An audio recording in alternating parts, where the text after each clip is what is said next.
Hi! Hello mga kabukit! So ayan guys, ayan, matagal-tagal na rin ako hindi nakakapagluto nito. Kaya tayo magluto ngayon. Tara, samahan niyo po ako. Mayroon tayo ditong pangsahog. Pinaghiwalay ko itong taba at saka itong laman. So ayan, unahin natin ilagay dito. Lagyan natin ng kaunting sabaw guys. At saka lagyan natin ng asin. So ayan, pakakatasin muna natin yung sarili niyang taba or mantika. So ayun, hayaan muna natin. At ito, ihuhuli ko itong laman. At syempre, mayroon ako ditong bagoong alamang, yung binigay pa sa akin ng ate ko. So akin ito ilalahok. Mayroon ako ditong kalabasa, ang daming kalabasa guys, inubos ko na. Malaking kalabasa to, hinatin namin ng ate ko. Kaya lang ito, inubos ko na yung kalahati kasi baka masira pa. At syempre, ito mayroon tayong talong. At saka itong okra, sigarilyas at sitaw. So ayan, ang isasahog ko lang, irerekado ko lang dito guys, ay bawang at saka sibuyas. Hindi ako maglalagay ng kamatis kasi pag hindi itong maubos, ilalagay ko lang sa ref para kinabukasan ay pwede pa naming makain, iinit lang.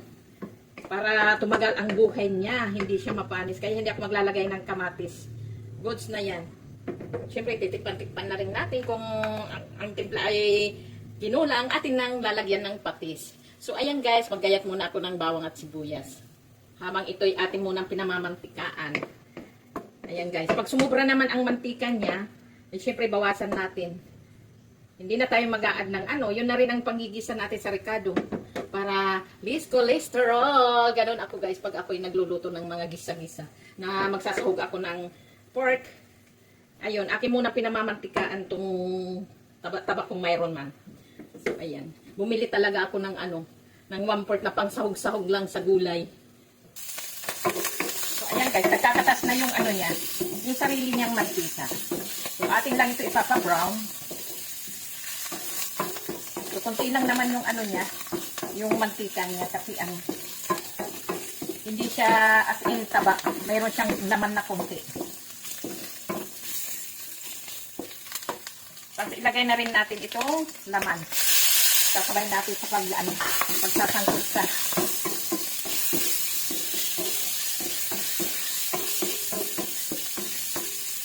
Nakakamiss din yung kumain ng pinakbet.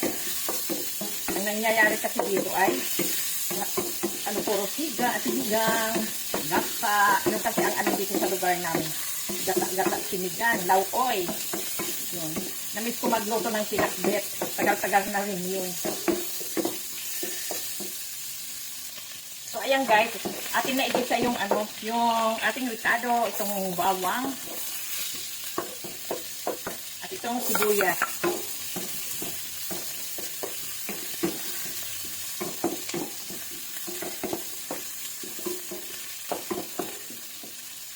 Bango. At ilagay natin tong guys, yung bagoong alamang. So, ayan. Sabagay nakagisa na yan eh. Pero okay lang yan. So, ayan. Lagyan natin ng tubig, kaunti. Kasi lulutuin muna natin yung pork. May kulang na gulay itong ko. Yung pinakbit ko. Wala siyang ampalaya, pero okay na yan. Takluban natin guys para maluto agad yung ating pork. Ang bango guys, ang bango. Oh. Ilagay na natin yung kalabasa.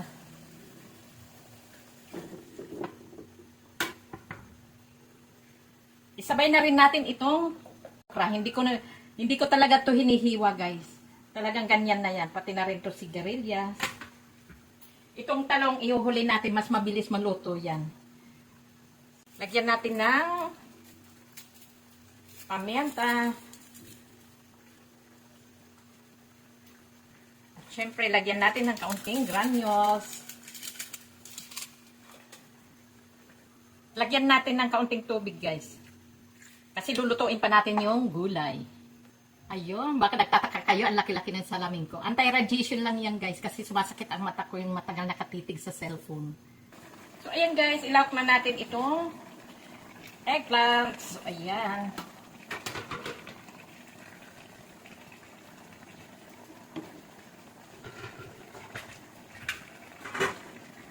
ating tikman, guys.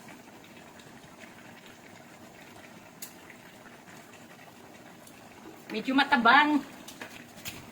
Maglagay tayo ng fish sauce na lang. Fish sauce. Yan. Yun. Mana yun.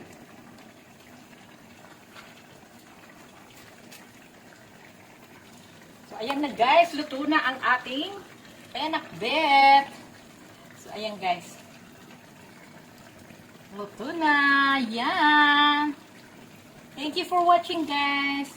I love you all. Follow for more and like and share. Thank you so much. Bye.